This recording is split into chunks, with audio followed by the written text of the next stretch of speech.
Hey, this is Lions with Nostalgia Goggles News, and the forecast for today is Doom. The world is saved.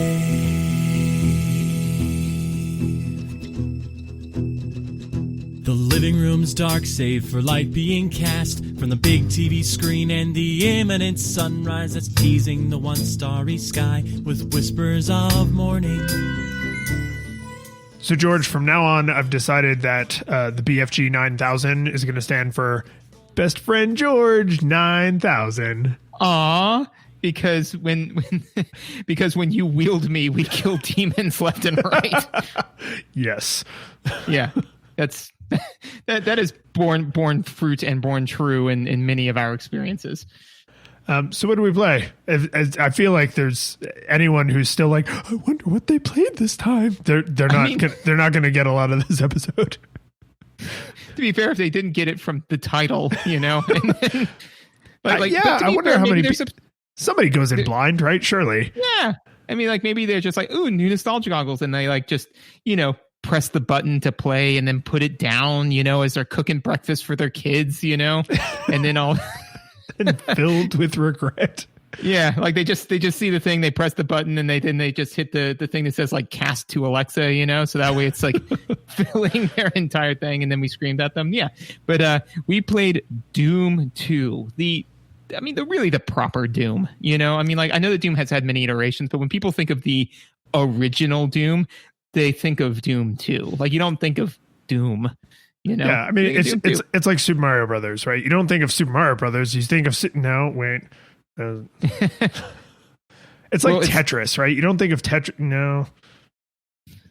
Well, no, Super Mario Brothers things hold is because when you think of Super Mario Brothers, you don't think of Mario Brothers, you think of Super Mario Brothers. Oh yeah, they really did like using the word super to mean the next one.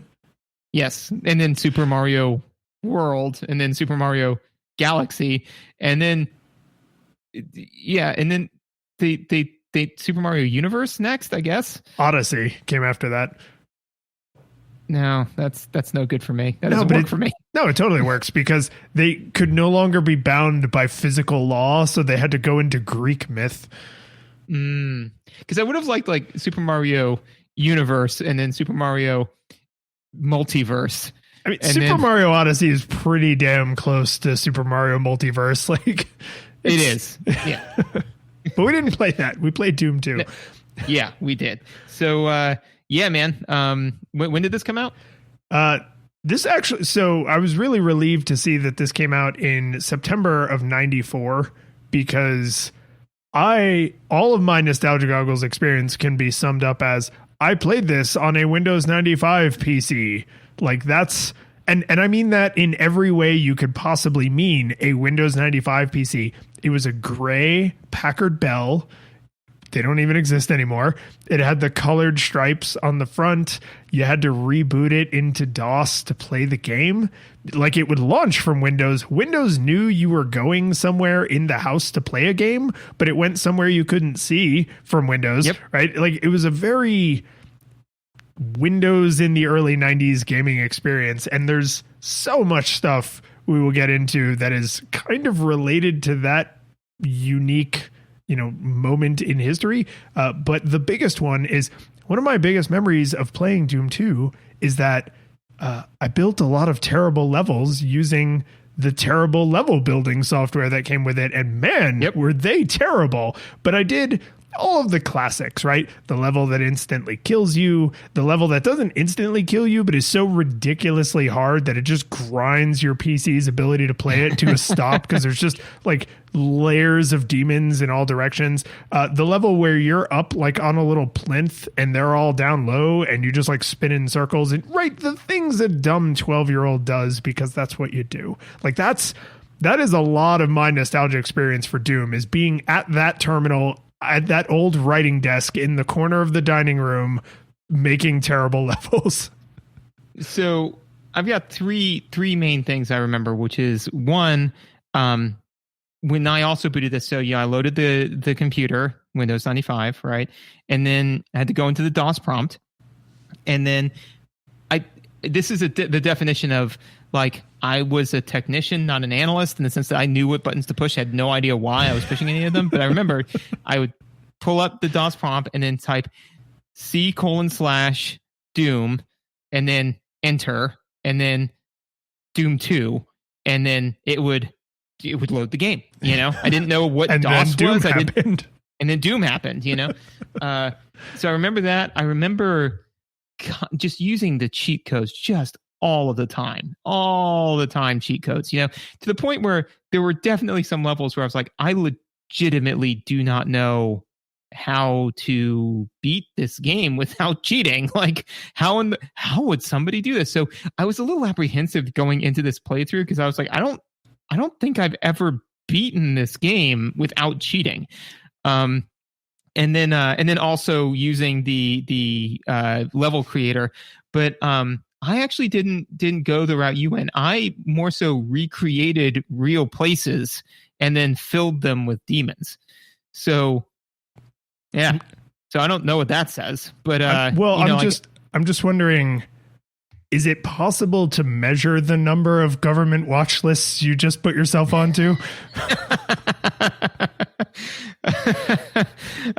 Yeah, probably. But yeah, no. So I remember specifically, I made one of my dad's office, and I remember that because I remember having to learning the fact that there are, and this is something that I actually have in my notes, that there are invisible walls within Doom that only affect monsters to keep them in certain areas. Fencing, yes. Yes. So the really funny and the side story they have for this is one of the things I was playing this game, and so I got to one area and there was a I do not know the names of all the demons off the top of my head. So, but anyway, so the little pink demon, you know, yeah, the one that looks like really big mouth. They're kind of hunched over. Yeah, like a bull demon. Yeah, I kid you not. According to the end credits, that demon is called Demon. Nice. So yes. So and so basically I opened a door and I immediately took a step back with my shotgun, and this little pink demon ran across the doorway and then ran back and then ran across the doorway and ran back. And so I'm sitting in my chair. So I turn over my shoulder. I'm like, hey, honey, so here's the funny thing is that there are invisible walls within Doom that keep monsters in a certain area. And then it hard left and started killing me. Like it ran out of the room and started mauling me to death. And so I immediately blew it away with my shotgun and was like, you see, so I thought this is what was happening, but it turns out that there was no fence there. I don't know why it hadn't cued into the fact that I was standing there, but yeah, it totally could have gotten me at any time. But yes, so I created a demonized version of my dad's office with different demons for each person within the office, scaling to eventually my dad, who was the boss. You know, like he was the big cyber demon, right? You know, and I said, this is the coolest thing ever, obviously. I would like to give this to people to play. And he said, under no circumstances can you give this to my subordinates, you weird child. You know, like I can't say, hey, my son made a hellscape of this office where each of us is our own little demon in hell. And I just could not wrap my mind around why this was an inappropriate use of company resources. I get it now, though. Yeah. So that's maturity. That's understanding as an adult why, when a child, your father said to you, "No, you can't do this." Yeah. No, this is a bad idea. Yeah. So I mean, and you know, from again, like it's just the innocence of childhood, where it's like I didn't mean it in a bad way. I was like, this is just a nice thing, you know, like I was thinking of people. It's like, yeah, I might not take it that way though. But yes, that was my nostalgia experience for this. So I have a rare promotional segue. So, you know, at the top, we like to take a moment to thank people for subscribing to the show. And if you haven't already done that, you should go leave us a review in the Apple Podcasts, because apparently that still matters. And we do actually care, but it's weird that we're still beholden to Apple on this. And people following us and talking to us on Twitter. And here's my two things. I was tweeting that I was playing the game on Twitch, and someone replied to me on Twitter and said, wait, did you really play with the original controls? And I said, yes. And he basically said, oof. And I was like, yes. And then while streaming on Twitch, where you should also go follow me because I stream other stuff, but a lot of Nostalgia Goggles games, someone who had never, like, they knew Doom, like, colloquially, and, you know, just because of the pop culture, but they'd never played it, said, what is with that terrifying face at the bottom of the screen? And I was like, oh, that's the HUD. And she was just like, but why? Like, why is he looking around all terrified? Does he just look everywhere you go? And I was like, yeah, I guess this is kind of weird if all of your games literacy is in modern games. Like, I was trying to see it through their eyes, and I was just like, oh, that's weird. So this is actually my segue into the visuals, which is I really love the amount of mileage they get out of Doom Guy's face being at the bottom of the screen, because it tells you so much. It tells you like his emotional state, right? Because when you pick something up, he's like excited. When you pick up a gun, he looks the angry kind of excited. And like, you know, if he's hurt, he looks hurt. If he's really hurt, he looks really hurt. If he's dead, he looks dead. Like, they tell you a pretty substantial amount of information through just that little creepy floating face. Up to and including when you are killing people, he grits his teeth and looks super pissed. When you go into God mode, if you get the pickup or if you use the cheat code, he becomes completely passive and emotionless because now he is above it all.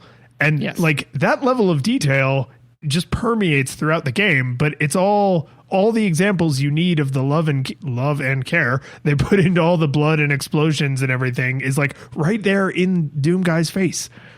Yep. Oh yeah, no, it's really fantastic. All the things you mentioned I love, especially like you said, is if you just hold down, you know, and just are firing like crazy, he will grit his teeth and lower his brows, and he's just kind of like, you know, like, oh, I gotta kill these things, which is interesting because of the reload time on the super shotgun. It's more than two blasts of the super shotgun.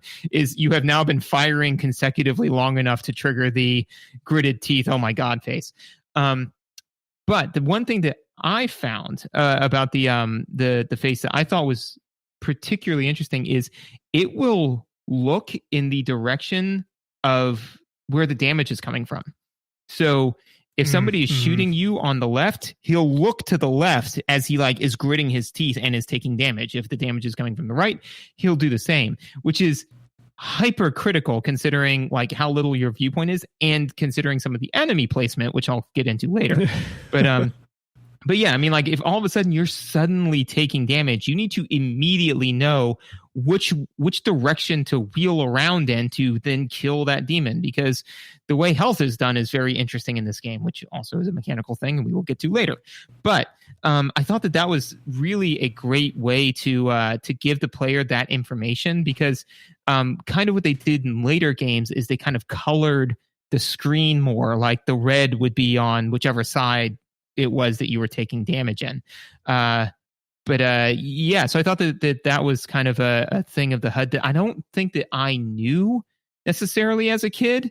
But again, like when all of a sudden Doom Guy looks in that direction, you also look in that direction, you know? So it's not something that you need to consciously know that it's happening in order for you to, it's like, you don't know what was going on, but your brain did, you know? So like, when it's, you know, your brain is pretty good at, like, there's no truly intuitive interface, but other human face looked in that direction, so I now want to look in that direction, is pretty damn close to truly intuitive, right? It's just when one monkey looks at a sound, all the other monkeys also look where that monkey looked, even if they didn't hear the sound, right? Like that's a pretty built-in thing, and it's actually a fairly elegant solution because modern games, as you mentioned, like a lot of them do the like red, not always blood, but like, you know, red flash to the left. And that means you're getting hit from the left or whatever.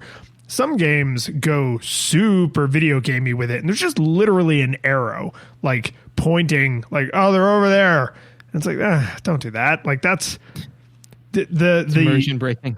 and just like the Doom guy, like looking may be a little more subtle than you might want, but the arrow is definitely way too on the nose, right? Like, and especially when you're going for this like semi-realism of like, yeah, they're demons, but you know, they're made out of meat. And so like they still go down with guns, right? Like I always think of that line from Reign of Fire, where he's like, you know, they're made of, you know, a brain, heart, and liver. Take one of these out and you bring down the beast. Like it's, there are rules of the Doom universe, and they communicate that to you through a lot of normalcy, right? Like when he's bleeding, he's hurt, right? And yeah, there's a percentage in the HUD, but like the main way you get it is like, you don't look so good. Yeah. I mean, and again, like that quick visual, like you can just quickly look at Doom Guy and be like, oh, I am hurting. You don't have to, it's just a quick visual as opposed to like seeing a number and then having to do the mental calculus of like, how much health do I have left? Especially because it's on kind of like 25, so sorry, real fast. One thing that you said where it was the like, you know, take the brain, the heart, or whatever, you kill the beast. One of my other favorite ones is from Buffy the Vampire Slayer, where it's like an alternate universe, and Giles and Buffy don't know each other very well. So Giles says to Buffy, like, oh, there's a demon that's doing thing A, thing B, thing C. And she goes, like, got it. And she starts to walk away. It's like, don't you want to know more about it? And she's like, I'm going to put a stake through its heart. He goes like, but it's not a vampire. Be surprised at how many things that'll kill. Yeah. Yep. Yeah. True story. Same thing. Yeah. But all that being said is that the Doom guy's face is in 25% increments, right? So 100% to 25% is looking good.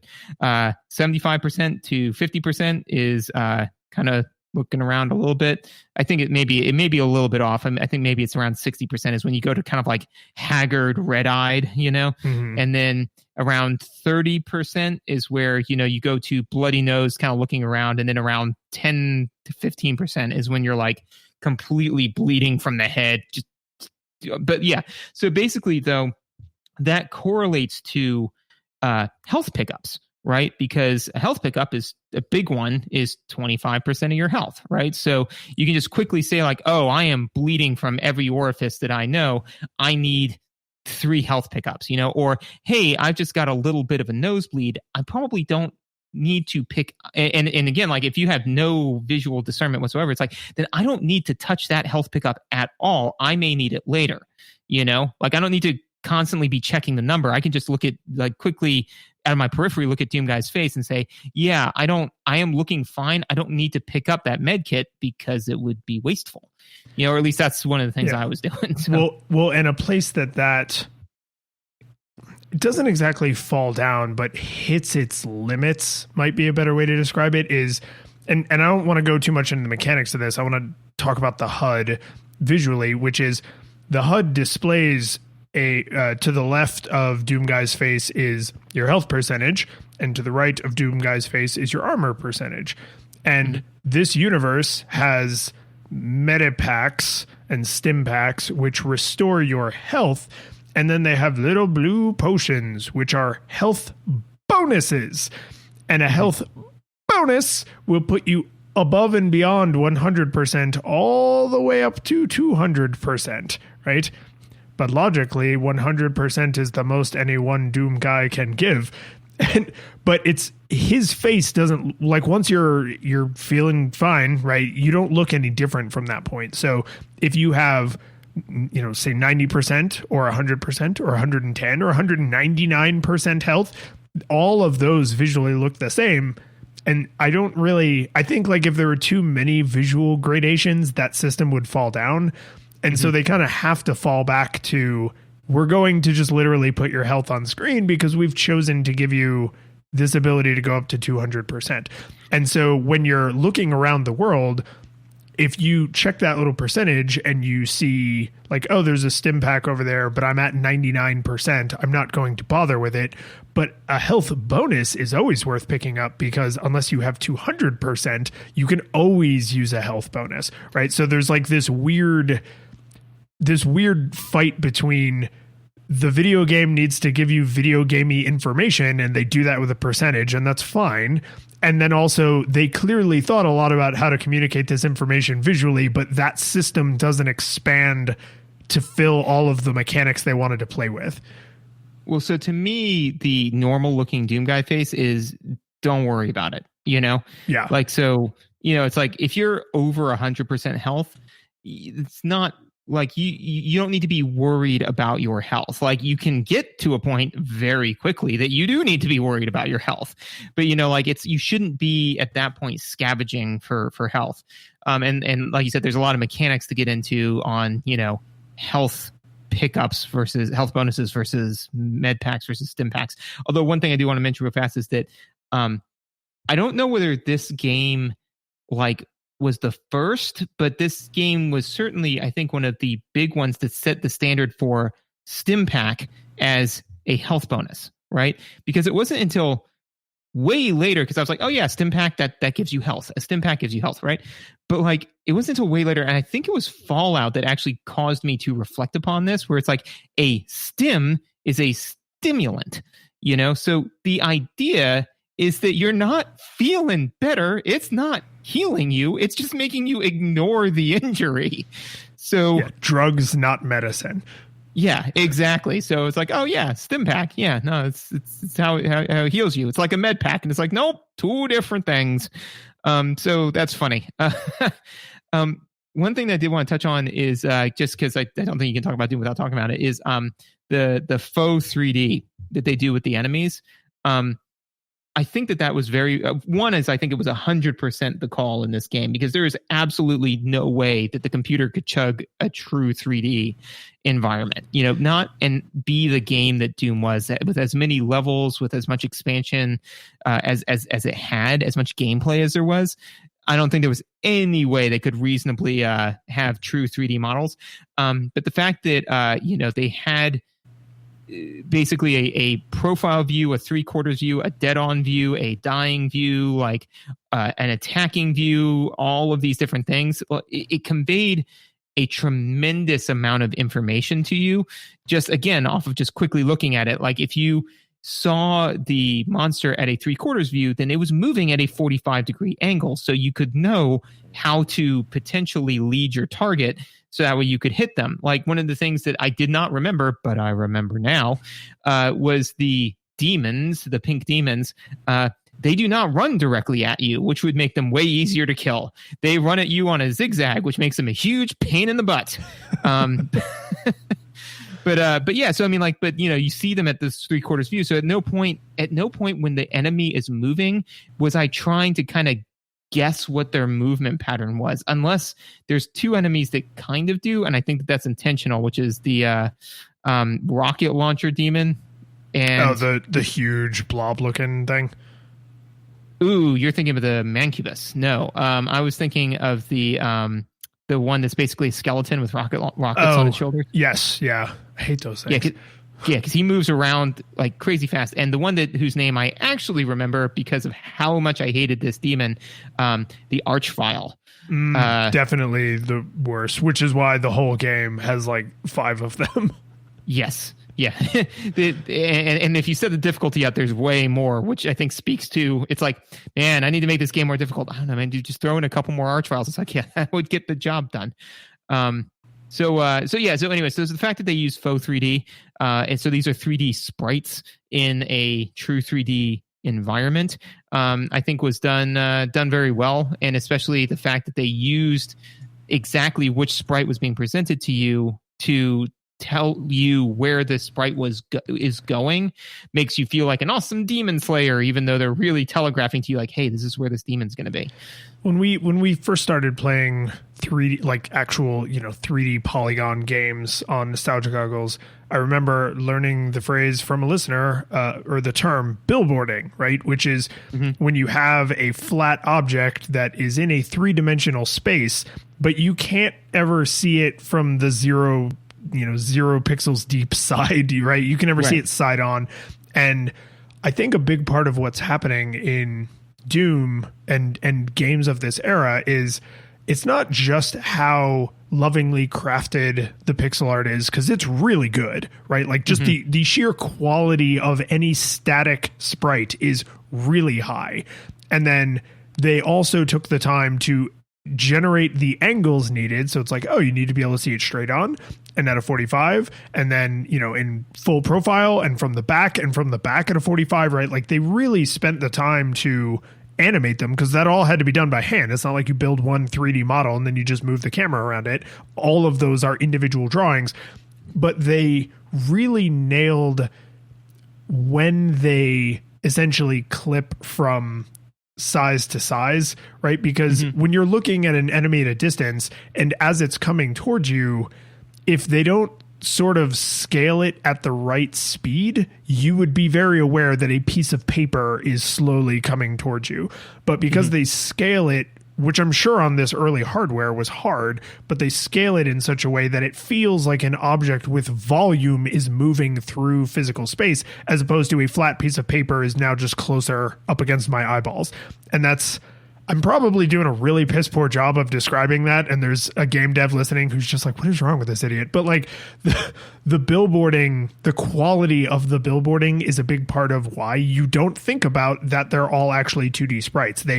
They switch angle at the time that they should, and they get bigger and smaller in a way that feels very natural. And if I remember correctly, either Wolfenstein 3D or Doom, but I think it's the original Doom, almost all of this technology was invented for this game by these developers, right? It's not that they were the first ones to think about it or that they were the only ones who ever tried it, but like they basically said, to make this game look and play the way we want it to look and play, we're going to have to do things that have never really been done before. And they really nailed a lot of it, right? Because that you can imagine like, oh, suddenly the enemy's bigger and then suddenly they're bigger, and they clip up at like weird intervals, or they're sideways, even though they're not really moving sideways, they're still kind of moving at an angle, right? And that would make everything feel very like paper dolls, right? Like little kids putting on a play with like toothpicks, or not toothpicks, right, like tongue depressors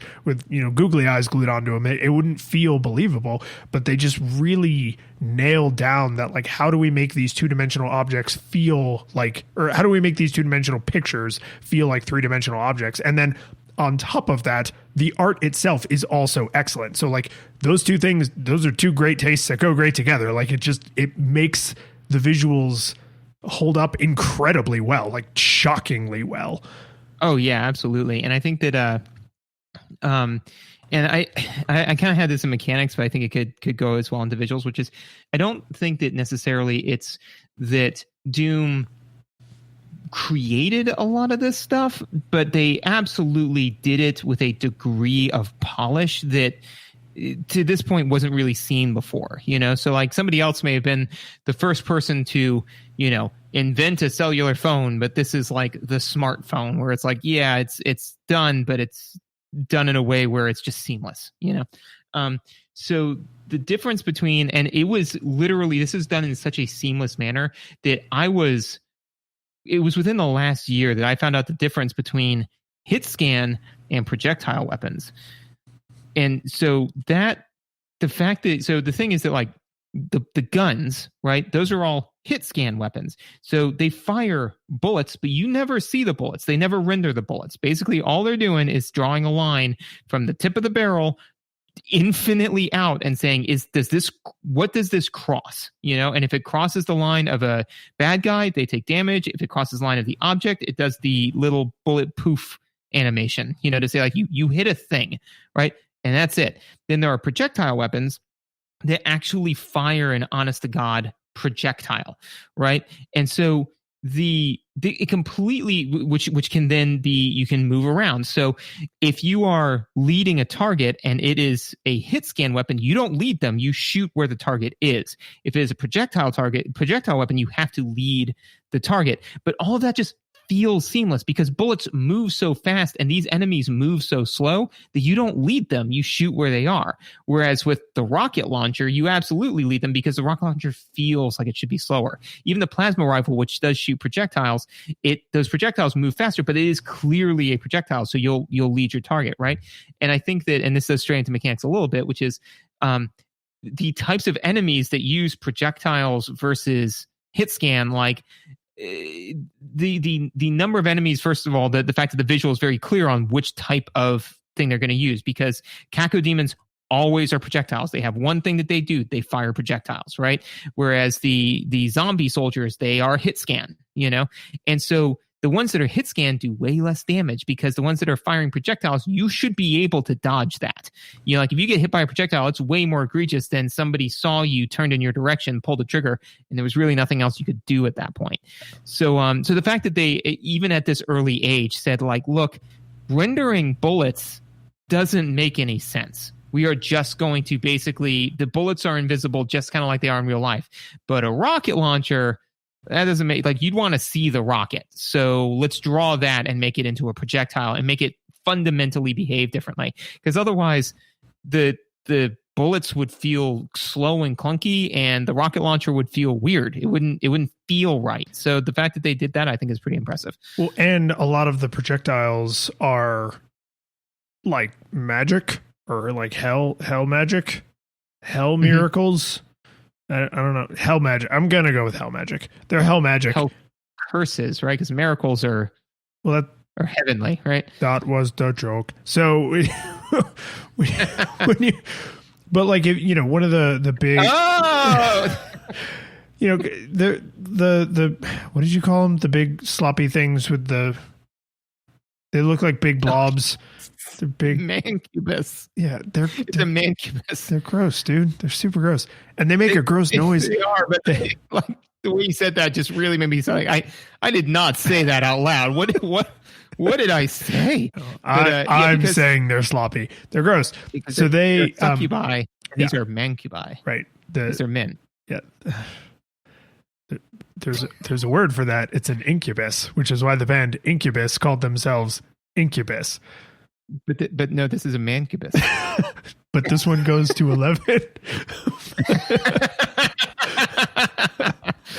But they fire like it looks like a magical spell of fireball, right? Even though it comes out of what looks like a rocket launcher, it's like a magical kind of spell, right? Like it is a solid fire blob that comes shooting out. And there's a lot of that, right? I think it's the cacodemons, right?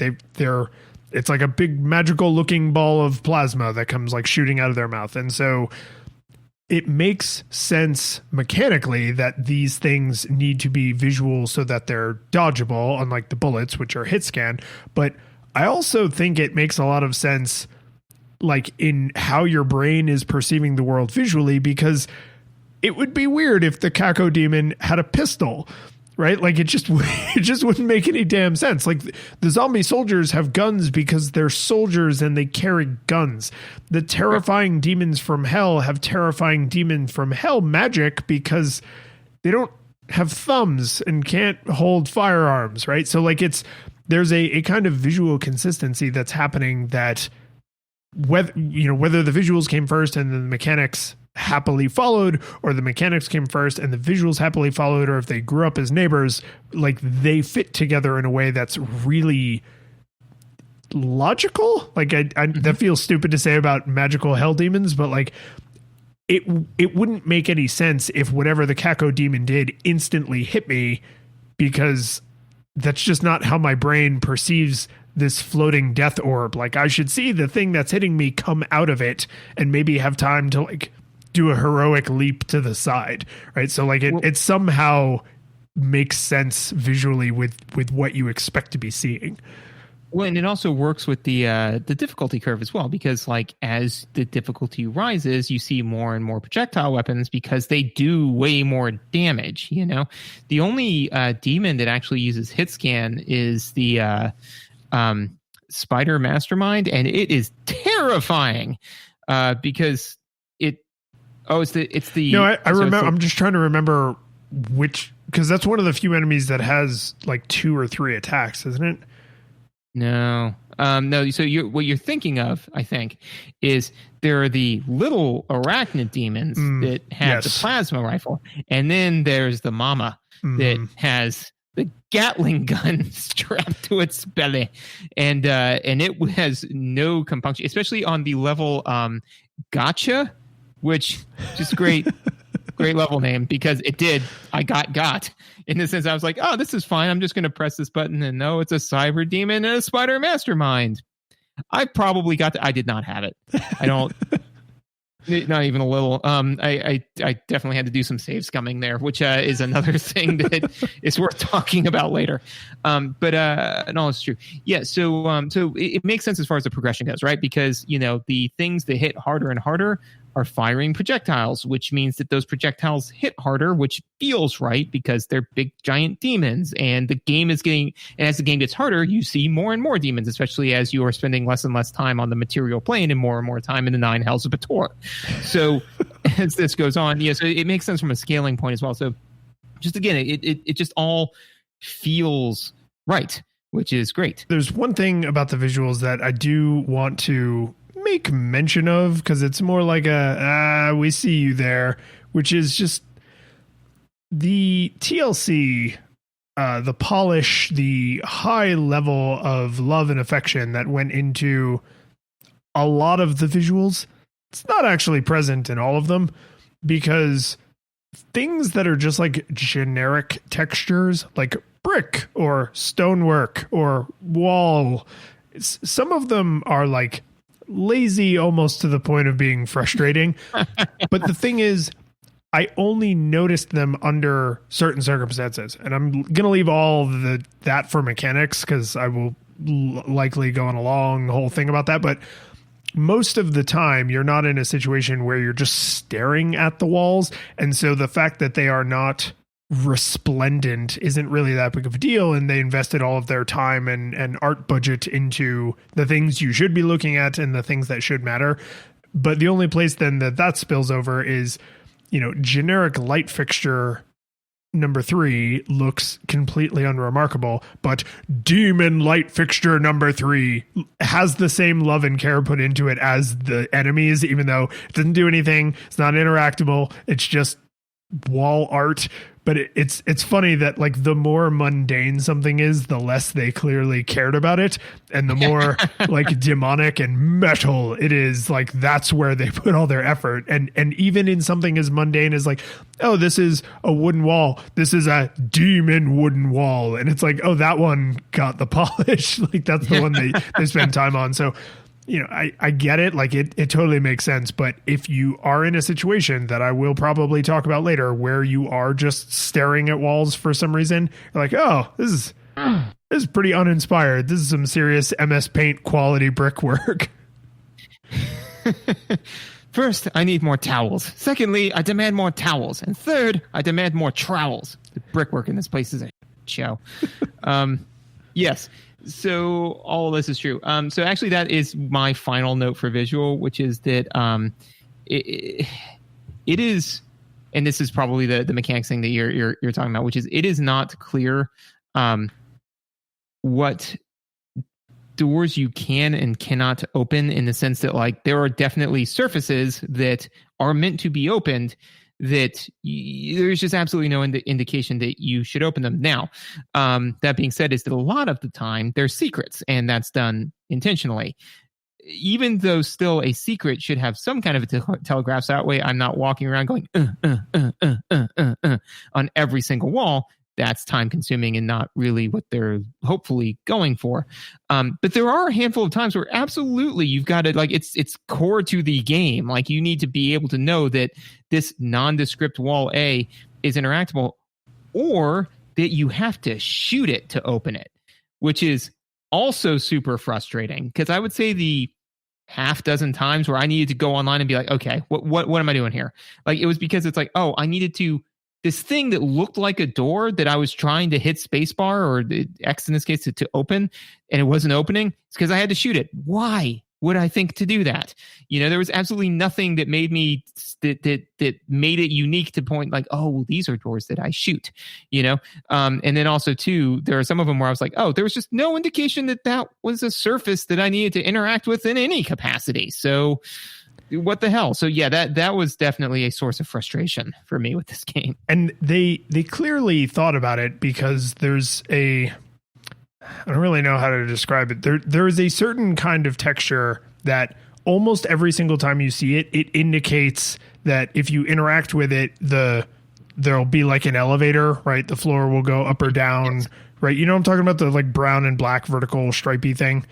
Yeah. Like that is reused a lot. And so this is something they obviously thought about, and it sounds like we're a little bit on the same page with this. So I'm going to save all that discussion for mechanics, and I'm going to use your reference to the of trying to explore the world as a nice little transition into audio. Yes.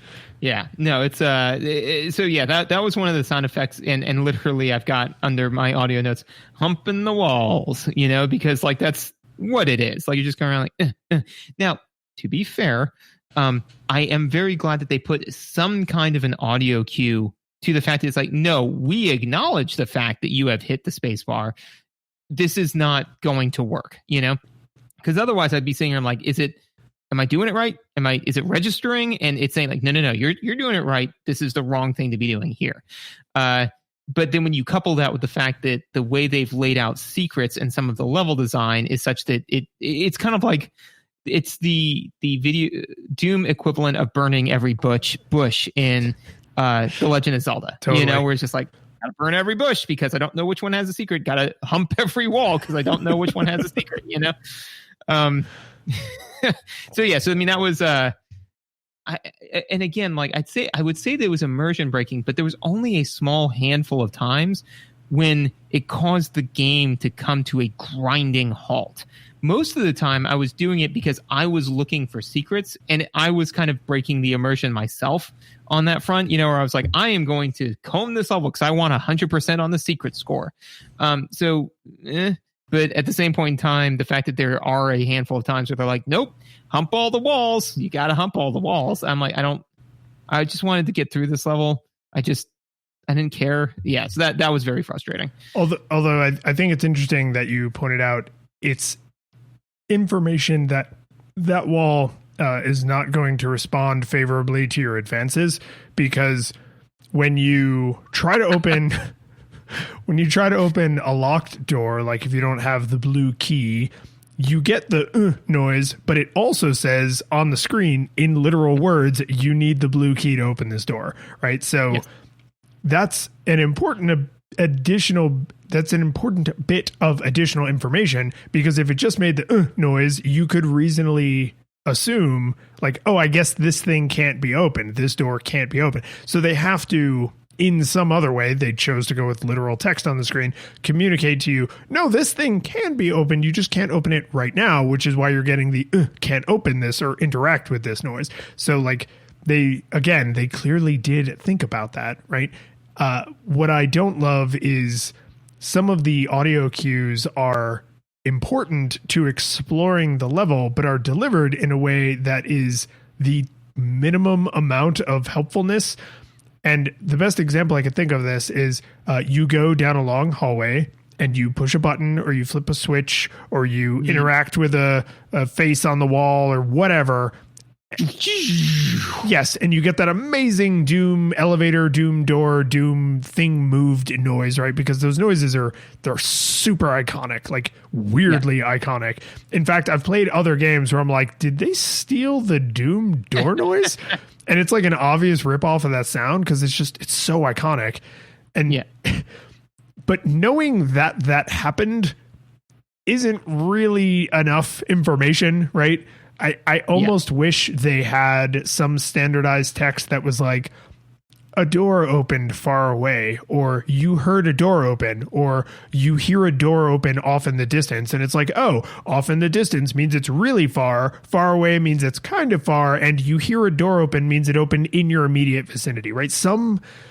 Something, right? Because they didn't have anywhere near the audio technology to say like, oh, well, we'll play this at a slightly different volume, or we'll do this, or you'll hear the direction that it's coming from in 3D audio. I get that they didn't have any of those capabilities, but some of the later levels are big, like they're really big, and hearing the enemies make noises to indicate that they are still alive or that there are still enemies around, like that's really useful, right? It tells you something about the world. Knowing that a wall opened or a door moved or an elevator came down or something, that's super useful. But a little bit more on the moving walls and the moving doors and the elevators and everything would just really help to not getting that lost feeling, because they're obviously trying to tell you. They're trying to say, oh, the world has changed. Now you can do something you couldn't do before.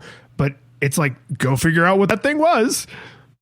Well, and I think that to me, I agree with you. And I think that, though, to me, I pinned that less on audio issue and more on shaky level design, in the sense that when you open the door and you hear the noise, it is not clearly evident to you what in the world has changed. So to me, instead of saying, like a door far in the distance just opened, more so like when you first see this thing that it has to clearly be a door, which we've already said they struggle with, right? That it's got like a skull on it. And then when you go press the skull button, now, that probably opened the skull door. Or if they don't want to do any of that, then the button that you push, it has to not like literally the only way to leave this room is back the way you came. And it is going to be painfully obvious what changed. Like an entire wall has dropped down, which they do a lot, where normally behind that wall, there were many, many demons, but just something like that. So to me, it was more like, I think that the audio was where it needed to be. Again, it would be nice if they could, have stereo surround sound and be like, oh, it's coming off in the distance from the left, but like you said, that technology didn't exist. But to me, it's more of a failure on, like, the audio cue did the right thing. It fed you the information. The problem is that the level design doesn't allow you to do anything with that information other than to say, well, something changed. Well, and this is either of our solutions would work, but they went with neither, right? They could either keep the sprawling, confusing level design and then give you a little bit more information about where, like, should I look in my immediate vicinity, the middle distance, or way off in the distance for what part of the world just changed? Like, feed that to me through text or through something, some way to get me that information, or change the way the levels are designed so that you don't have to feed me that information directly, because I will trip and fall over that information just by leaving where the place I pressed the button, right? And they didn't go with either of those. And I'm gonna say this now just as a teaser, because I've had to literally hold in this phrase. This is basically the central tenet of all the mechanical things I'll have to say, which is this game knows it's a video game and is really proud of that, right? Like, the people who made this game knew they were making a video game and we're fine with that. Like, they're fine with the video gaminess. And so the fact that they don't tell you where to go look for the change, I don't think is actually an oversight, right? So like, they could have, through level design or through, text cues or through God knows how many other design choices, communicated this button that just made this obvious elevator noise or this obvious door noise, or now you can hear demons you couldn't hear before, which means something released demons into the level. Like, you get all this audio information about what changed, and then it stops right there. And I don't think it's an accident. I just disagree with the decision. Well, and I think that you did on is that I think that the decision was deliberate, because that type of thing of like comb the level inch by inch, pixel by pixel to figure out the thing that changed, that was pretty common back in the day, So, I mean, like, I think that they were like, this is fun, right? People like doing this. And it's like, nope, not only is it not fun, but it's counter to the, kind of action based pacing of the game, So I definitely think that this is one that did not bear out over time. Because I think that they did it on purpose, is they were just kind of like, okay, well, we gave you a lot of like action packed demon stuff. Now we need to give the player a break.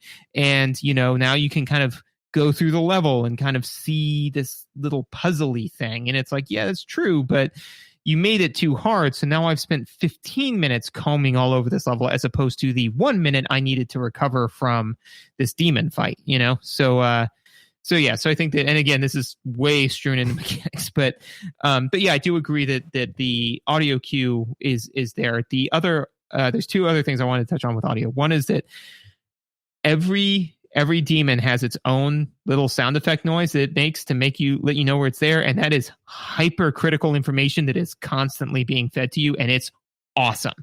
So like the little like of like that the demons that the human-esque demons make, like you're like, okay, all right, I got that. And then the little imp noise that, like you're like, okay, all right.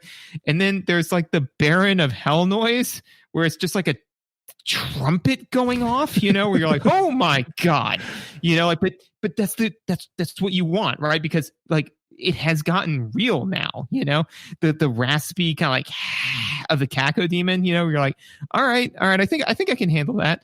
But the ones that like really got me were the Baron of Hell that made that huge trumpet noise, and even though it's not a particularly visceral noise, but the that whoop that the Mancubus makes, like I was like, oh God, like because they will eat your lunch if you let them get away from you. Learn to fear that noise, right? Because your brain is like, the first time is like, oh, that's a weird sound.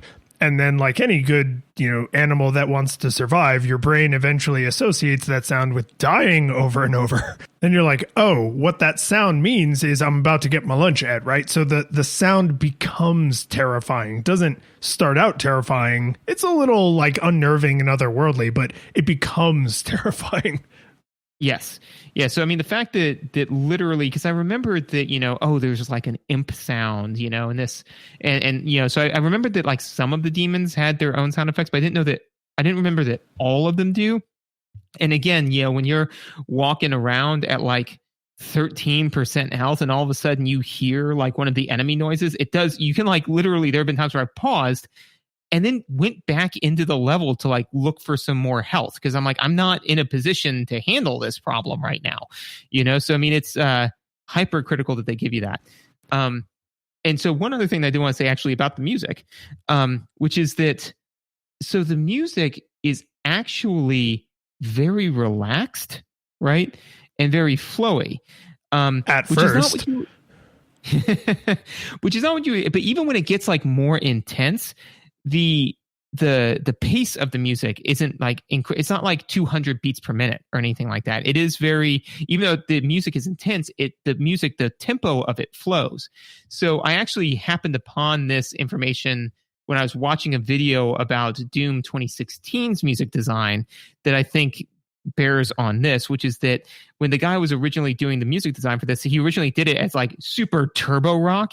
And the problem is that when your brain is trying to this is a good segue. So when you're this game does a good job of like managing cognitive load in the sense that they're like, okay, we're going to ramp up but you're doing constant calculations per second of like, I got to move here and then do this and then do that. It's like, it's all very small decisions, but they're very quick decisions that you're making, and they're giving you space in which to do that.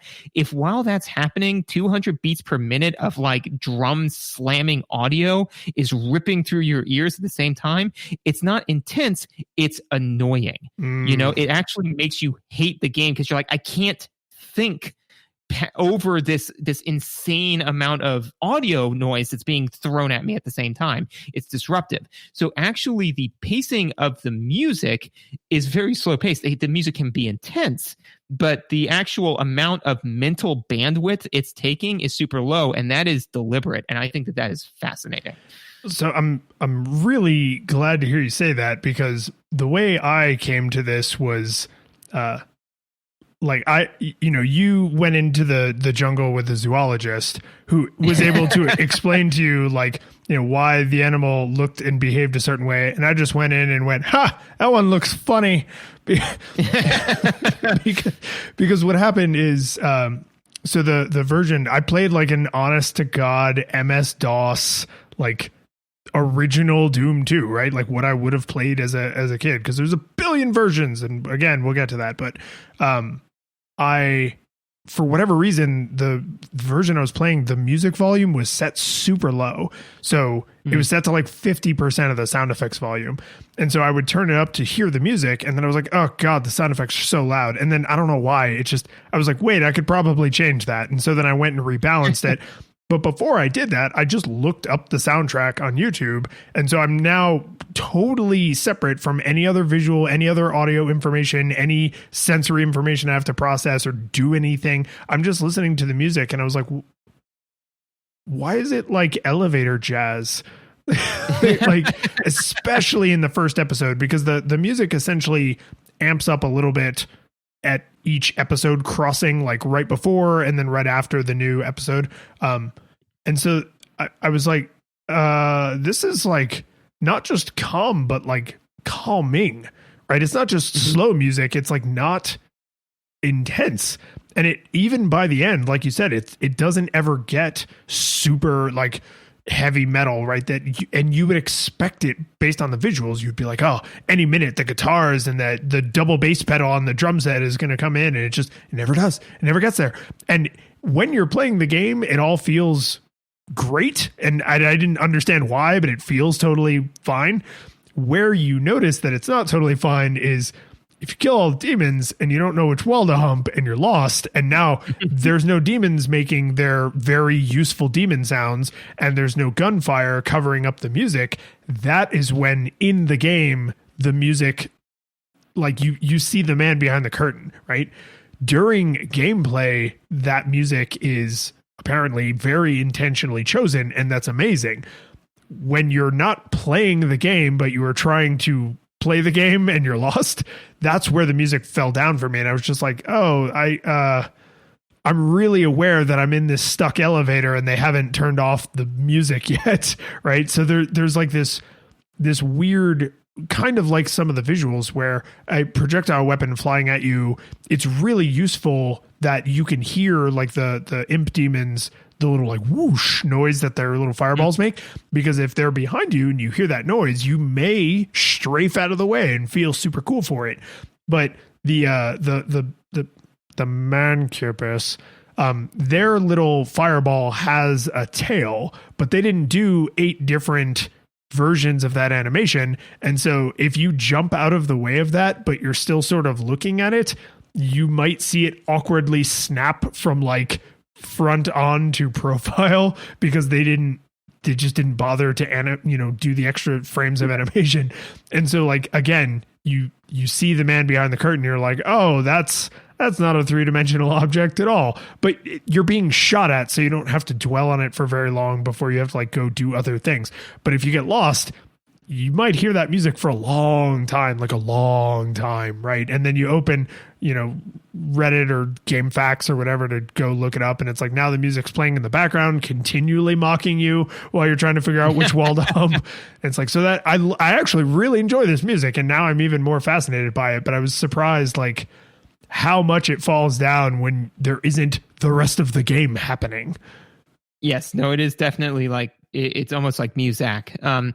So sorry, we've said it now. That's basically all I have audio, but the last kind of note I'll put on that is because we keep saying like, oh yeah, you had to, you hump the wall, right? I just realized what that makes me think of, which is it's Rick and Morty, the one with Fruity Land, where it's like I have killed all of the demons and I do not know which door to open next, and all I can do is hump. I will hump this wall. I will hump this demon corpse. I will hump this exit sign and put my seed in it. That's exactly the feeling where you're just like, I don't know what to do, so I'm just gonna hump everything and then just see what happens. I don't have the time or skills to put Doom Guy's face into that scene, but if somebody wants to do that, I will figure out some way to reward you. But mechanics? Yeah, upward and onward to and I already said it, but I need to reiterate, this game came out from people at a time in history and on subject matter where the video gaminess of it is not a drawback, right? And that ripples out across everything. All of the decisions they made, you have to be aware of the fact as the player that they know it's a video game, they know it's a video game, and they're like happy about that, right? Like they're super jazzed about it. And the place where I think that has the most negative side effects is in the level design, which in my notes I have literally called troll level design, because there's a lot of places where you do just have to hump a nondescript wall, or you do have to shoot something that every other time you've interacted with it, you had to use the interaction button, not the gunfire button. And even that, they go extra far to screw with you because some guns won't trigger those things.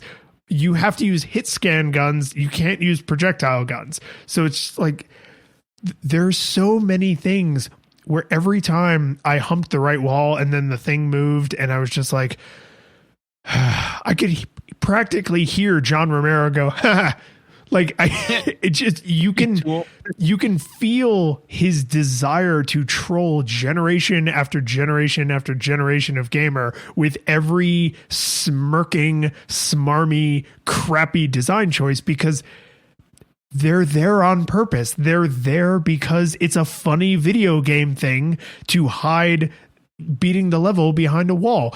It's a funny video game thing to make the exit from this one level look like lava. And it's like, oh, we're going to make the player step into lava because that's literally the only way to get out of the level, right? Like there's just so much of that. And honestly, by about midway through episode 2, I was like, I'm getting a little tired of the developers trolling me from 30 years ago. Yeah, no, I mean, definitely they do that. And so the version that I played was the version made for PS4, which had probably several small, but like two main differences. One of them was the controls, which but you get to next.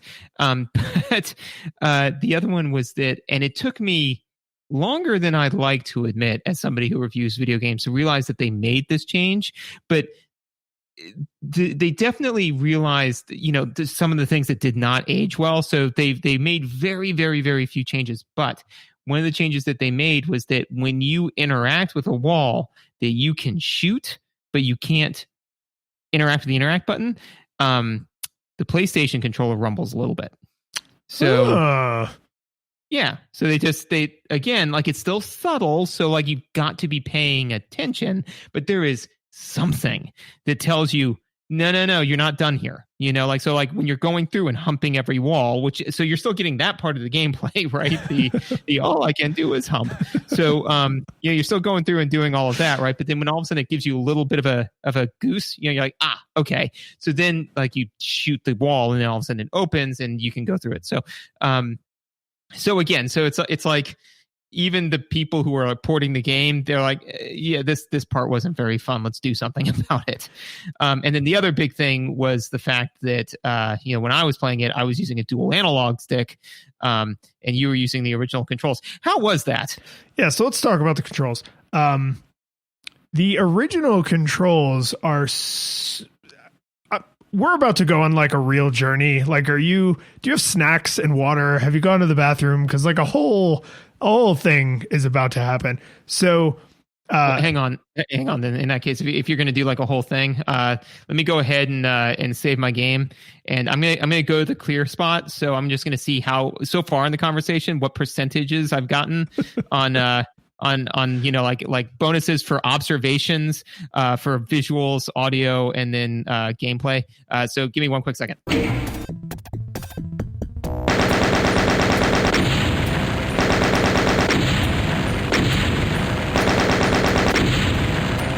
All right.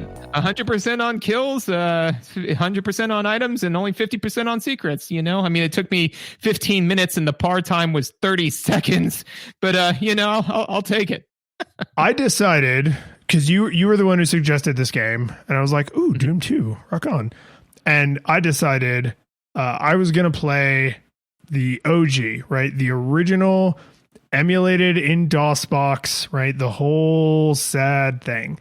And the controls are so dated that I had to look them up. Like I had to open the options and be like, what buttons do what? Because the buttons that I thought would do things don't do things. And some of the buttons that I thought would do things do unexpected things.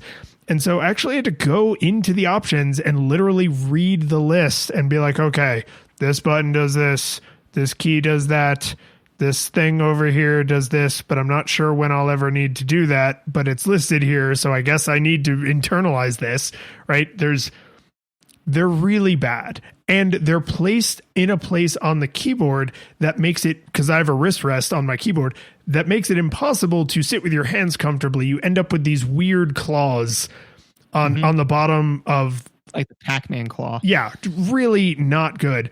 And I decided, I was like, okay, I'm like, this is what I'm here for. Like, this must be how I played this as a kid, because I wouldn't have had any way to do anything different at that time. So I'm gonna just suck it up. Well, the truth is, I made it about an hour like that before the back of my left hand started to hurt so bad that I was like, okay, I now have all the information I needed about the original controls, which is they're game breaking. I literally cannot play the game. I can feel the RSI settling into my tendons. So I stopped that because I was like, I'm not willing to cripple myself to give an honest review of this game. And coward. Well, I stand by my choices. Live to game another day. So what this turned into is now I needed to find a version of the game that had more modern controls, because I still wanted to play it on my PC. So I didn't want to get the PS4 version, right? I wanted PC controls. Even if they were modern PC controls, I still wanted PC controls. And this is where I learned about the unbelievably vibrant Doom modding community. So there is not just a version or a couple of versions of Doom that have been modded to be more modern. There are like several dozen. And the vast panoply. Yeah, just an unbelievably generous outpouring of, because I mean, they're all free, right? None of this costs any money. Anyone can just get the original code for the game, because that has actually been released for free. And then you can get one of these custom engines, because they don't have the right to distribute the game, but they can make an engine that will play the game, right? And then you get things like Mouse Look, where the mouse does modern shooter things, and where the controls are where you expect them to be on the keyboard, not shoved down in the bottom left corner for seemingly no reason, right? And where the frame rate has been unlocked, and so it will play at modern frame rates, because the original frame rate is actually, it's not unplayable, but it's choppy, right? And that's like on the PS4 version, you were surely playing with a modern frame rate, which isn't it doesn't make all of the graphics magically better, but it does make them easier to digest, right? And so essentially what I will say about the controls is they are unusable. Like, nothing about the controls has survived even beyond just this game. Other games that use the Doom engine use more modern controls, like Heretic or Hexen or whatever. Like, even games that were still using this same technology were like, whoops, that none of that was a good idea, right? So if you're going to play Doom 2, and we'll get to our judgments of the game, but like, if you are going to play Doom 2, I'm going to actually put in the show notes a list of all of the different versions and what's different about their versions. And I recommend one called Doom Retro, because literally all they did was unlock the frame rate and give you modern controls. And so however you remember this game, fondly or not, that version will play more like you think you remember it. And then you can either have a good time or have a bad time, right? But all of the other versions are like particle effects and rock music and more monsters or more different weapons, changed graphics and all this other stuff. And like, that's fine if that's what you want. Super generous modding community will let you hump walls in whatever resolution you're into. But if you want something as close to the retro experience as possible without feeling like your hands are going to be permanently gnarled claws, Doom Retro is the one that I got the most bang for my buck out of, which was $0. So it's like an infinity ratio of bang to buck. Yeah, the controls are just bad. They're unusable. But what was it like to play this with sticks? Because to me, this is a quintessentially PC game. I've never played any of the modern Dooms. So when you were like, oh, I'm going to play it on PS4, I was like, with the controller? Like, how? Really well. So yeah, so to your point, like, yes, the controls are fundamentally broken. I mean, basically the way I kind of look at it is it's kind of like saying, oh, well, if I want to play this game, I've got to play it with the original code. on the original software. It's like, yeah, but there's no computer anywhere anymore that runs Windows 95. If you try to take Windows 95 version and dump it onto any modern software, it is just going to break immediately. You can't play it. This is the exact equivalent of that, except that the modern hardware is your brain. And so, like literally you have now upgraded to decades of proper first-person shooter controls. So your brain software is not backwards compatible to this. It just isn't. It's just so it's like if you want to play this game in any capacity, you have to use modern controls. Like don't and to be fair, this game is popular enough that it's like you almost have to go out of your way to do it wrong. Where it's like if you want to play the true OG original Doom, you kind of have to hunt for it because everybody was like, "Ooh, no, that's bad. Why would you do that to yourself?" So actually playing with the analog sticks worked really well. The one thing that is odd is that, and I've got it in my note, is that there's no Y-axis. Some of the modern versions of the game will let you do full mouse look where you can do, because on the keyboard you actually can look up and down, and I guarantee you that there's some janky button combination on the PS4 controller that would let you look up and down. It's page up and page down on a keyboard, right? Because that made sense in 1994, but like now if you're playing on a PC, you expect to be able to just move the mouse. With dual analog sticks, if I move the stick up or down and I don't get that response, it would feel appropriate in Doom and broken in everything else. It honestly took me maybe, I don't know, 2 minutes to like just suddenly adapt to that, because I remembered that there's aim assist in the sense that like if you are on the correct X-axis, it doesn't matter where on the Y-axis it is. It's the projectiles will auto aim. And that actually brings me to answer your question, it worked surprisingly well because my brain just immediately said, no Y-axis, got it. And then just moved on with life. The fact that there is no Y-axis does two things. One is there is fairly generous aim assist in this game, which I kind of liked because definitely, I'm sure that there's some people like, oh, there's so much aim assist, it makes it way easier. It's like, And if you want a more challenging experience, play it on Nightmare because the game straight up tells you it's not fair, and it's not. Because I definitely tried it on Nightmare and Ultraviolence, and I got farther than I would have thought I would on Ultraviolence. I got through the first half of the first level on Nightmare because it's straight up not fair. So it does make the game easier. So when everything is getting really weird and really frantic, the fact that the game will kind of assist you makes it feel more fair, like, more right. So when you miss, you really missed. Here's the weird thing is there is, honest to God, no Y-axis in this game, which is weird when you are standing on the edge of a cliff and there is an imp 50 feet below you who is hitting the crap out of you, right? Because that is a thing that can happen because you are just in the exact same, X-axis as it. It doesn't matter that you're 5 stories up. It is still preventing you from getting off of the platform because as far as the game is concerned, it is right in front of you and hitting you. That was a weird experience. So I remembered that was a thing that happened because, and I was planning to save this for the end, but this is as good a time as any to mention it. There was a book called Masters of Doom that I read a number of years ago just because it looked interesting. And I highly recommend it to anyone because it's just an interesting book. But if you care at all about video games or, early PC games or John Romero's career or how this game impacted it, like any of these would be really good reasons to read this book because it's all about the technology that went into it and their culture and how they were, kind of these goofy guys just wanting to make this crazy over the top video game. And one of the things that I've seen, and I don't have a link for this, I apologize. Link for the modding community and for Masters of Doom actually are in the show notes, but I don't have a link for this YouTube video. I tried to find it, I just couldn't find it.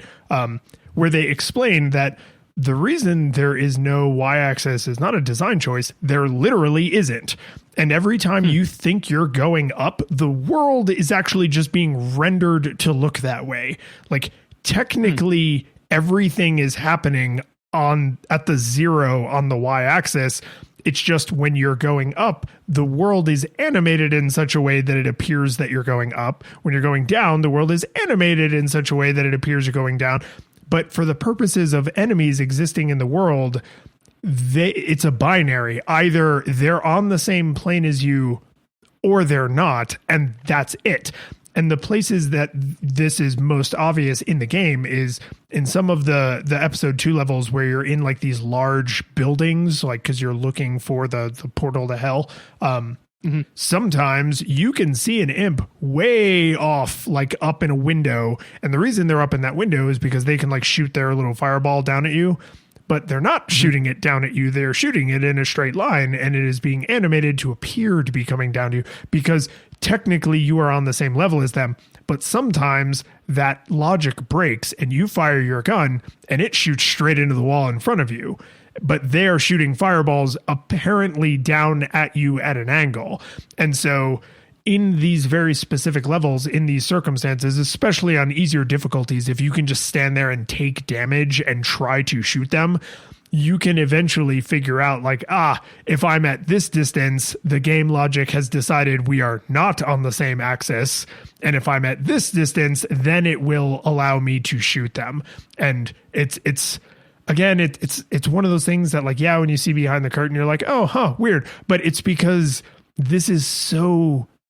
For the time, this was such advanced technology that they just literally had no way to make the game they wanted to make and build in this 3-dimensional logic. So everything is happening on a 2D plane.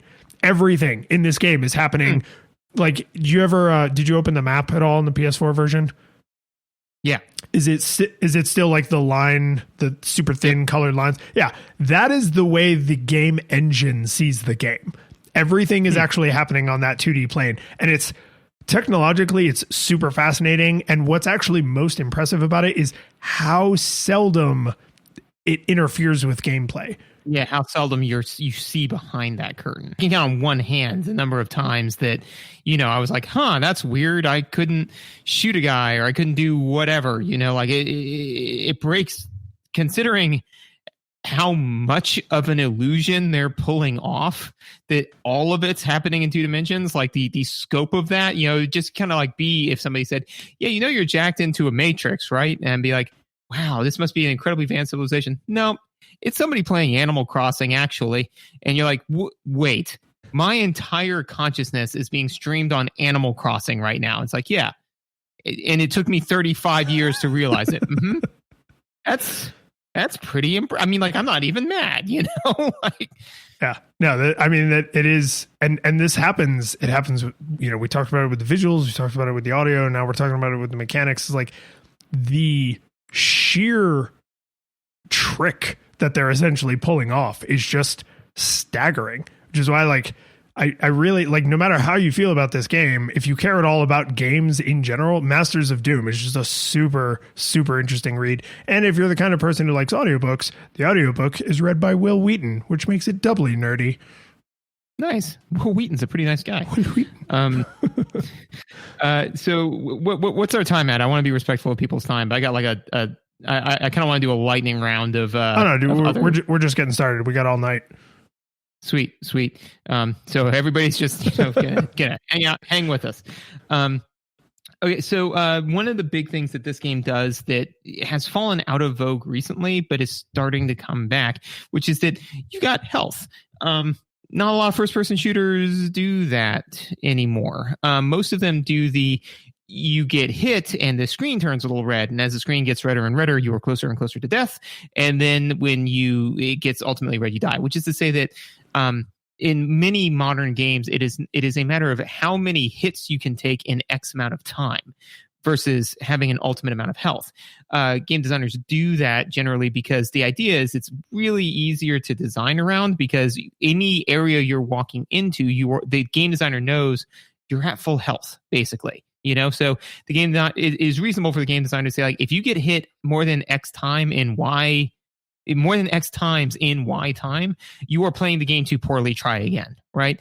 Now, in Doom, on the other hand, you could walk into an area, and if you're at 13% health, that is a completely different experience than if you're at 200% health. You can absolutely save scum your way into a corner, and then just be like, well, I'm screwed now because literally 13% health is not enough health for me to get past this area. But what that does do, however, is encourage exploration, which is absolutely something that they wanted to do, because there's plenty of health items scattered around the level. You got to go find them, So if you just continually plow forward, if you're good enough, then yeah, you can get away with that. But if you take a lot of hits, then you're going to stop for a minute and be like, all right, I need to go back through this level and really overturn everything to see if I can find those stim packs that I need, because I'm at like 25% health. So I've got to go back and explore. And in a game where exploring the level is absolutely something they want you to do, I don't think that there was another choice at the time, because the other thing I described hadn't really come into play yet. But this, if the game was made today, which it is in Doom Eternal and Doom 2016, this mechanic should be kept, and it was. So that portion of it is still a good idea and a good decision. Well, and I do want to specifically note save scumming, because one advantage of playing this on a PC is there's something, especially because I have a big RGB mechanical keyboard that's like super elite gamer, right? And it's really satisfying to hit escape, enter on save game, go to the game you want to save over with the arrow keys, and then hit enter and then escape again and be like right back in the action. Like, it's the kind of hand positions you have to do saving are unique to saving, right? You don't really press those buttons in any other capacity when you're playing the game. They're menu buttons, right? And so there's just something really tactilely satisfying about saving like in the thick of combat. And what I ended up with was something that just made my nostalgia meters burst at the top like a Looney Tunes cartoon, which is I had I had a couple different saves going simultaneously on different difficulties. But on any of them, say like on normal, right? I had normal, which meant I was at the start of a level, and like I could load that save at any time. Then I had normal 2, which meant I was in a level, but I was pretty confident that my position was defensible. I either had a lot of health or a lot of ammunition or whatever, but like I could also load that save in whatever my current level was, and that would be safe. Then I had normal 3. Normal 3. Don't want normal 3. Yeah, normal 3 was I'm not highly confident that I can get out of the corner I've painted myself into, but I'm at least willing to try, right? And what's really satisfying is when you think you've painted yourself into a corner and you load your normal 3 save and you go through and you fight yourself out. And then because you were so good at what your job is and you got a bunch of health and armor, then when you save, you don't save over normal 3, you save over normal 2. And you're like, I actually upgraded my situation in like a permanent fixture way that I can see like this little, trophy to my success in that last otherwise garbage encounter. And it's just like doing that on a keyboard felt really, really satisfying. So I had a similar system in the sense that on the PlayStation version, you pause the game and you could just hit R1 to quick save and L1 to quick load, right? So those were I'm pretty confident I've got this. If I was like, ooh, I don't know, I'd actually legitimately save the file. So I would legitimately save it when I would, quit for the night, just because I didn't really trust quick save enough, like I should, but I don't know, paranoia.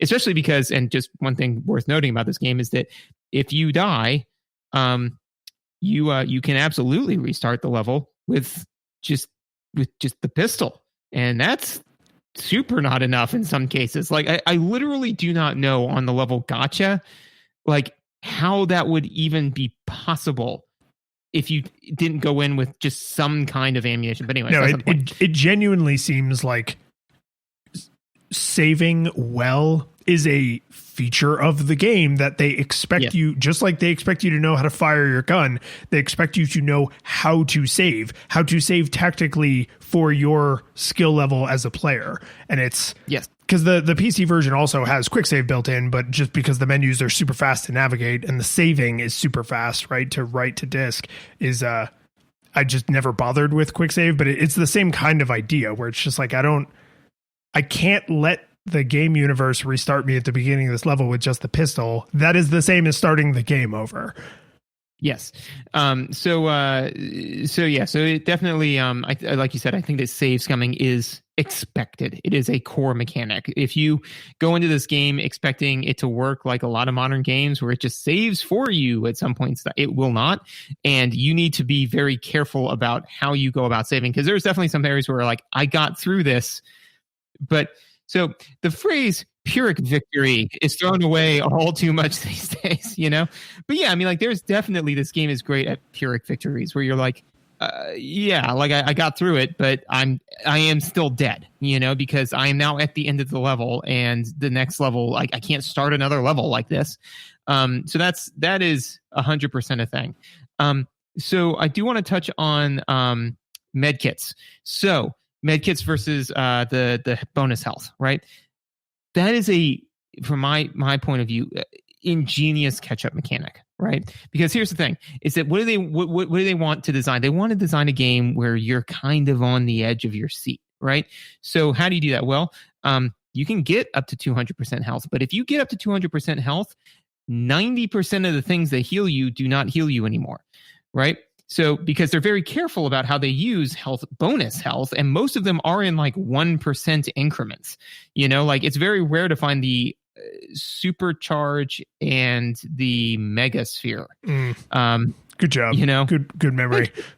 I'm actually disproportionately proud of myself. But yeah, so I mean, those two things are really rare, you know. So typically, like, you know, if I got one of those items, I would be very careful about like how much damage I took, because I'm like, oh, well, I went from 200% damage to like 150% health, which is fine, but I have no way to recover that 50%. There's med kits abound. I can't recover that. So what that means, though, is that you're way more likely to be operating in the, you know, 80% to 30% health range, you know, which is great, because that's where they want you operating. Because if you just had that greater range of 200%, you could get health packs that brought you all the way up to 200%.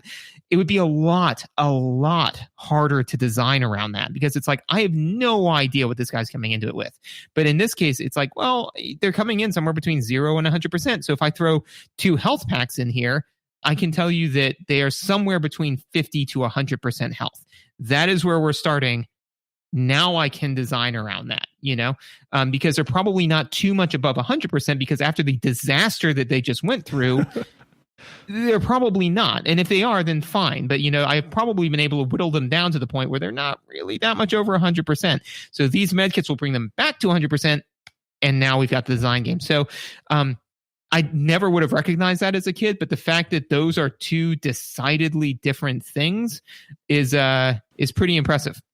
Well, I think pretty good game. I think as an adult, or as someone with like a higher games literacy, this is a place where you are very much seeing behind the curtain. Like, you're super aware of what health you can pick up and what armor you can pick up and what health you can't and what armor you can't, because of this like 100% is kind of like it's like 7 on the pH scale. It's like, yeah, only certain things are going to make you go up above that, right? But lots of things will get you up to it, but then only certain things are going to make you go up above it. And so you sort of need to plan around that. And that's a super video gamey thing.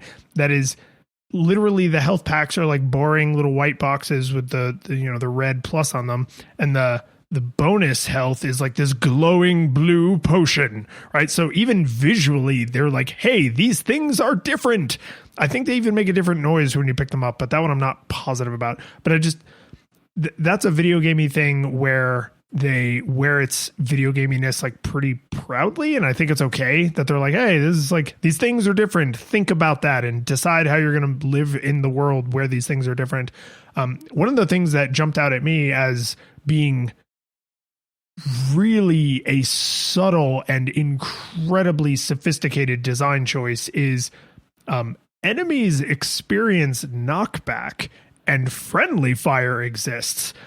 So when they throw a mob of low-level enemies at you, part of you is like, oh God, they're going to overwhelm me. But then the ones in the back start firing, and because, as we discussed, everything is happening on a two-dimensional plane, they start murdering each other. And sometimes they even turn on each other. And then every once in a while, you end up in a situation where there's like 2 cacodemons or 2 mancubuses or something that, if left unchecked, will eat your lunch. But because they experience knockback that will prevent them from attacking, you can, if you are really good, actually juggle them, where you knock this one back and then you pivot to the other one, and then you pivot back and you pivot back and you pivot back. And if you're really good with the controls, you can actually keep them essentially stun locked forever until they die. And that's something that is, even today, fairly uncommon. Enemies usually do not have much recoil or knockback. Friendly fire often doesn't exist at all, where enemies can just mob you and overwhelm you because they can layer on top of each other. And it sucks. Like, it's not a fun experience when it's like, oh, they physically don't exist for each other, but for me, they all exist, right? And to have such an early game decide, not only are we going to make them respond when they get shot, because, hey, they got shot, why wouldn't they respond? But then to also say, and if they shoot each other, they'll die eventually, and they will respond as if they've been shot. Like, that's, I don't know why, but for some reason that just jumps out at me as being incredibly generous to the player, but also thinking for way forward in time about, like, what would make this game feel so real, right? This game about hunting demons feels so real that even 30 years later, the inclusion of this design choice will feel like the obvious right design choice. Well, and I think that you hit the nail on the head, which is that what it does is, first of all, the game is ruthlessly predictable in the sense that, like, enemies can and will shoot each other. And when shot, the enemy will turn around. Like, it will, if it sees you, it's going to come for you.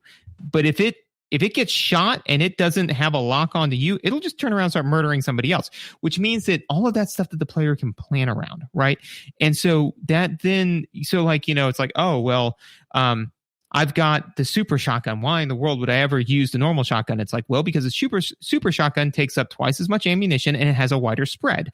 So if you want to deal more damage in a tighter line, you need to use the normal shotgun. If you want to be more able to stun lock a bad guy, you got to use the chain gun. That's what the chain gun's for. So there were definitely enemies where I was just kind of like, oh God, especially when I was just suddenly hit and panicked, I would switch to the chain gun because they can't, especially if they've got, a projectile type weapon, a lot of times they can't wind up and fire that. With that and the plasma rifle, they can't hit you, if you've just got the one. So yeah, if you got 3 or 4 of them and you can line them out so that way bad guy A is behind bad guy B, so you're only fighting them one at a time, then you can absolutely just hold down your plasma rifle and then just murder house them.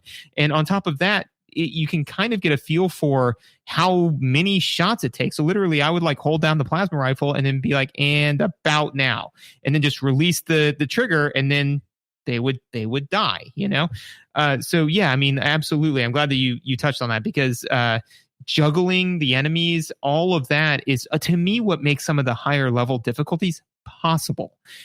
So the thing is that, if you say like, well, how many enemies are there on normal versus ultra violence, right? And it's like there's twice as many enemies. You're like, well, that would be impossible. It's like kinda, but they kind of fight each other a little bit.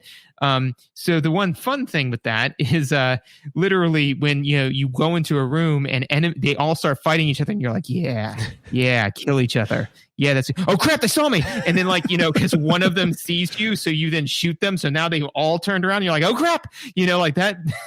So now all of a sudden you're juggling that while trying to keep them all fighting each other to a degree and trying to cycle through your weapons based not off of which one deals the most damage, but on which one's the right tool for the job. So all of that is just remarkable, like you said, in the game of this era. The one other thing so just one minor thing and one minor and one major arcana. The minor thing is they do give you a score at the end of each level, which I kind of like because it definitely, again, if exploration's a thing that they want you doing, the fact they're like, you only got 50% of the secrets, like that was kind of cool. On nightmare difficulty, you can get more than 200% kills, which that's because on the enemies respawn endlessly. Yes. And only on that difficulty. Every other difficulty has a set amount of enemies that are specifically placed, and only on Nightmare do they spawn endlessly. Right. So yeah, it was just funny because I was like, I'm going to try it on Nightmare. And I got through the first level. I'm like, yeah, this isn't for me. But then it was like kills 230%. I was like, oh, something's up. And then that's when I looked at it. I'm like, oh, okay. Because they were respawning. Because at one point I'm like, how many bodies are there? You know, I mean, like, I am literally just only using the blood-soaked ammunition of the enemies that I've killed to get through this. I have not found any ammunition about the stage. I am only using clips I have pulled off of zombies' bodies, which actually brings me to the other point I want to talk about, which is the fact that there's two ways to get supplies. Now, health is health, right? But as far as ammunition goes, there's ammunition in, like, there's stuff strewn about the level, right? But also, some bad guys drop ammunition and some do not. The demons don't, humans do, right? So that's fascinating to me because that basically changes kind of that informs enemy placement, you know, because they're like, if you'll notice, even at the final level, you'll still see shotgun dudes, you know, like they're low level enemies. What are they even doing out there? It's like, because you need ammunition and they don't want it to always be a box of shotgun shells. You know, like, okay, well, you got here. So then all of a sudden I started running the ROI calculation on baddies, right? Because I'm like, okay, well, when I kill this guy, he drops a shotgun, which gives me 4 rounds, which means that if I kill him, I net 3 rounds. But so there's 5 of those in there, which means that I can technically net positive 15 rounds, but it takes me 3 rounds to kill, you know, like, or it takes me 2 shots generally to kill the pink demons and 1 shot to kill an imp. Well, so now there's this many enemies in here. So that means my best case scenario, I'm going to net negative 4 rounds of ammo. So that's not good. I need to find out another solution because I've only got 3 rounds. I do not have enough shotgun shells to get through this area. Now, is everyone doing that calculus? Probably not, but it's there and that's cool. Well, and like I said, I haven't played the modern Doom games, but the modern Doom games apparently decided that violence is the primary way you should recover resources. And I think, in fact, in Doom Eternal, it's maybe even the only way to get resources, or the overwhelmingly primary way. Yeah. Yeah. No, it dwarfs. I mean, like in every way possible. I mean, honestly, from my own seat, like Doom Eternal is fine, but it is.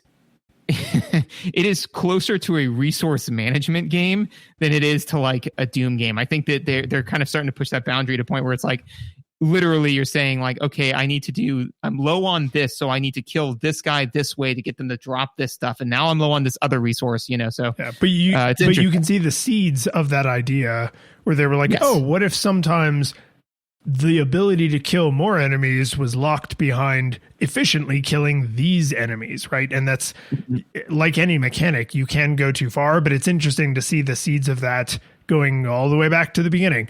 I have one other thing that I wanted to make sure I specifically call out, and then I think I'm good, which is, you mentioned cheat codes, and I was curious how much or how little we would talk about cheat codes, but I want to say this specific thing to kind of tie my feelings up about the game.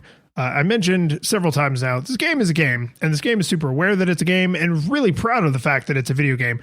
And nowhere is that more true than when you fight the final boss, because the final boss is a wall with an exposed brain that looks like the stereotypical, you know, Satan goat skull head. And it launches these little demon boxes out, and those little demon boxes turn into a variety of enemies that super murder you if you are not paying attention. That's the entire final level. It's just that giant tiered room with the elevator walls and the big skull face. If you type in the code ID clip, or I think you can also just do no clip, you can clip through the demon wall and see the severed head of John Romero on a spike. Yep. And you realize that when you are shooting rockets through the brain, you're not actually hitting the brain. If you look closely, they're going through the brain, which is a great way to tell the player there's something back there, right? Because they're not exploding on contact with the brain, but they are obviously causing damage. And if you go inside the monster's head, you see that the demon's brain is the head of John Romero, and you can attack him directly, and he makes like this, anguish face, like he's crying out in pain. And the fact that the true ending, if you want, right, the true final boss is hidden behind a cheat code. There is nothing you can do in game to get to that, forces you as the player to accept the fact that the cheat codes are a mechanic of the game. And what that made me realize is that the cheat codes are as thoughtfully weaved into the game DNA, maybe not as polished in a way, but as thoughtfully weaved into the game DNA as the assist mode is into Celeste. If you're lost and you cannot figure out where a key is, clip through the wall and just go to the exit. If you are low on ammo, just give yourself more ammo. If you're really, really stuck and you just want to get to the next level, turn on God mode. Like, these are things that you can just turn on and off with a couple keystrokes, or I'm sure there's probably a menu on the PS4 or any of the console versions, right? Like, these are things that they don't just say like, oh, well, if you had a cool friend who gave you their notebook with all the cheat codes in it. No, these are like core mechanics of the game that they expect you to enjoy using, just like you can enjoy using any of the guns or solving problems in a handful of different ways. The cheat codes are really, we called them cheat codes, but now if you look at how they're woven into the game, it's really a kind of assist mode. Yeah, no, that's a really salient observation. I completely agree. And yeah, it's in the new one, it's just a menu. The one final minor note that I had was the level design is hit or miss sometimes. There's a lot of places where the enemy placement is, I think, I just really enjoyed it in the sense that there was at least a dozen or so times where like you walk into a room and there's a bunch of like nondescript, like kind of like jutting out areas, and there's the key that you need, and you're like, there's demons behind those doors, isn't there? I know there's demons behind those doors. Like, so, but the thing is that, like it builds tension, like, cause what's going to happen, like, so the minute that you're like, okay, I'm going to get this key, I'm going to turn around and, shoot all these bad guys, right? Or like you're walking down a hallway and you're like, all right, man, like a green armor, that's pretty sweet. All right, some med packs, cool. But backpack full of ammo, oh no, like so the fact that the game, again, it's a game, it's very gamey, so the fact that it telegraphs those things to you to be like, hey, here's a whole bunch of stuff, no reason, you're like, no, there's a reason, isn't there? You're gonna hit me again, aren't you? Like, it's I don't know. Like, so I really enjoyed the enemy placement, especially because one of the things I said to Megan was, I was like, this game should just be the lessons learned for police officers in training, learning how to clear a room, because every time I went barreling into a room without checking my corners first, I got my lunch yet, because there was always bad guys there. And I know that that's like a thing where, like they train police officers, like when you enter a room, make sure that, like you enter, 2 by 2, and that this person turns left and this person turns right, because people hide in these areas. And every time I didn't follow that rule, I got my lunch yet. So I enjoyed the enemy placement. Well, do you mind if we, because there's a great segue, I think, into whether or not it held up. You want to transition? So what I really believe about this game, if I haven't said it enough times, is this game is a game, and it's really proud of the fact that it's a video game that is meant to be enjoyed. And the factoid that I've been saving for this moment is Doom and Doom 2 are about empowering the player. Doom 2016 and Doom Eternal are about empowering the player. Doom 3 desperately wanted to be Resident Evil, and it turned out that that's not why people play Doom, because for all of the hell imagery and the blood and the gore and the demons and the things jumping out of corners, this game is not scary. Nothing about this game is scary. This is like that weird kid. Maybe you were this weird kid who sat in class in middle school and like drew skulls and blood and zombies and stuff. Like it's a child's idea of the kind, because they don't understand death and hell, and those things aren't scary to them. They're just novel. Like that is why Doom 3 kind of sucked. And most people who were fans of Doom didn't love it, but Doom 1, Doom 2, Doom 2016, and Doom Eternal are super successful because people come to Doom to be the Doom guy, right? Later renamed Doomslayer, right? They want to be, I know it's cliche to death at this point, but like, you're not trapped on Earth with the demons. The demons are trapped on Earth with you. Like, the reason you go find the portal to hell is because they're all trying to leave. They're like, there's this one guy who like won't stop killing us. Right. And so it is with a fairly heavy heart that like, I have to give this game a nostalgia monocle, because first off, you cannot play it with the original controls. So like if we're being true to form, this game is unplayable with the original controls. So even if you were going to give it no nostalgia goggles, you have to slap the asterisk on there. The thing that pushed me into monocle territory is the 12-year-old, we know this is a video game humor. Like, it started to wear on me hard. And I think if I'd been able to play the game over a longer time instead of the compressed review time, and I could have spaced it out a little more, I might have been more tolerant of that. But it got me to the point where I was just like, John Romero, you're very clever. Can I please just play your video game? Can you please make me not have to go look up which wall to hump? Like that feeling just eventually wore me down, and it bummed me out, because there's so much about this game that I love and that I would highly recommend, and really do go read Masters of Doom. It's a phenomenal book, and play the game, but just like be willing to stop when you're bored, because I was like, oh, damn, like this is a sad nostalgia monocle. There's a tier of frustration behind this nostalgia monocle, because I wanted to give it no nostalgia goggles required so bad. But I was like, between original controls being unacceptable and the trolley level design, I was just like, I gotta do the right thing. Gotta go with my heart.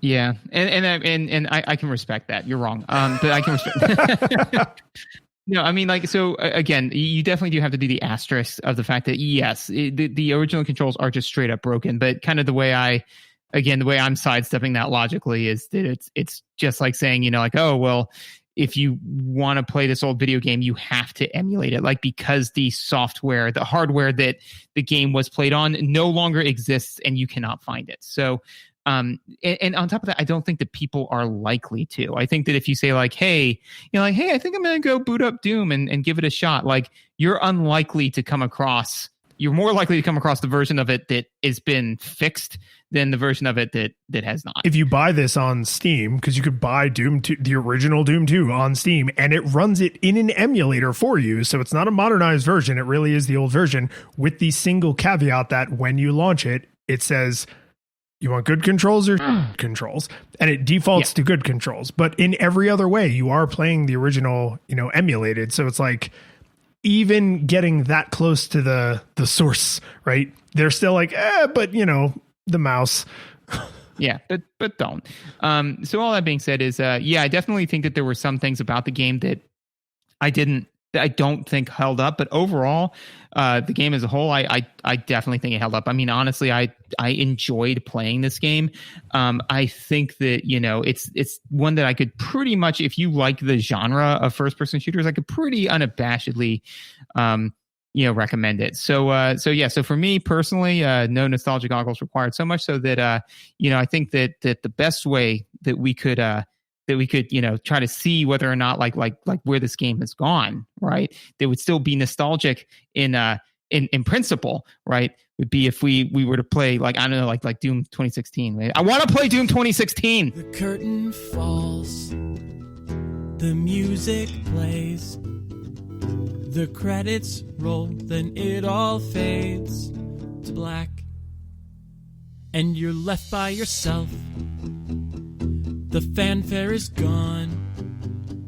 There's no player two there by your side to share victories won. But as you slowly progress down the hall to your bed, a few great events leak back into your head from the time that you spent traversing the land, battling evil, fighting the darkness, just sword in hand. Your memories creep in with the edge of a smile. You realize again what you lost for a while. You're gonna think back much less on how you saved the day